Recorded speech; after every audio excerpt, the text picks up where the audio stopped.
my name is Tudor Leonte and I write for ComingSoon.net. Hello, Veronica. How are you today? I'm great. So nice to meet you. Nice to meet you too.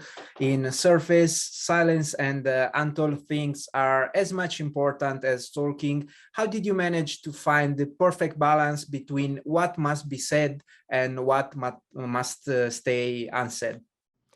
Well, that's a really good point. A lot of the series is about Sophie trying to uncover her own secrets. And in a sense, she's alone in this journey because she doesn't know who around her she can trust. So there were a lot of moments where Gugu had to play a revelation internally. And we're so blessed to have an actress of her caliber who can show us that whole range of emotions and those discoveries simply without words.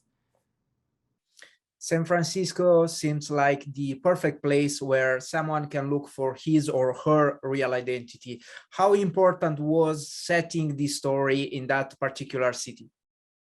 From the beginning, we wanted this show to be a real sophisticated kind of escapist world to spend time in every week. So San Francisco seemed like the perfect choice.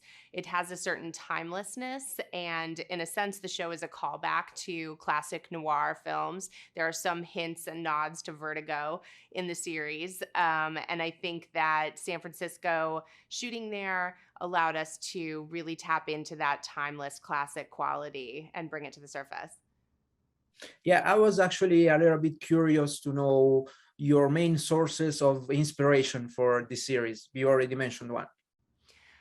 Actually, we had been watching this old French film called Last Year at Marienbad, which is like a 60s black and white classic film. And the premise of the film, this woman walks into this beautiful, palatial, luxurious hotel with her husband, and a man comes up to her and basically says, "You don't know me, but I know you.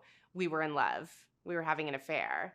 And as this scene unfolded, I was like, I know that the story's going to go in loops and kind of never really answer that question. But what if you could write a show that did answer that question? How could this crazy scene actually be true? What would the set of circumstances have to be that allowed us to kind of launch into a story with that kind of drama? And that's what we set out to do. You clearly believe that people can assume different identities throughout their lives. But I would like to ask you, do you believe that there is a limit to these identities that people can, assume? Well, Sophie's situation is extreme. You know, this is a heightened psychological thriller, and the things that she uncovers about herself are probably different than the secrets that you and I have. But in a sense, all of us are different people at different times in our lives. You know, if I went back and met 20 something Veronica and met her on the street, like, would she recognize who I am today? Would I recognize her? Like, I think there's something relatable in the premise in that we all can think about the different identities we've had just in the natural evolution of our own personalities. Veronica, thank you very much for your time today. It was an amazing show, and hopefully I'll hear again from you in the future. Thank you so much.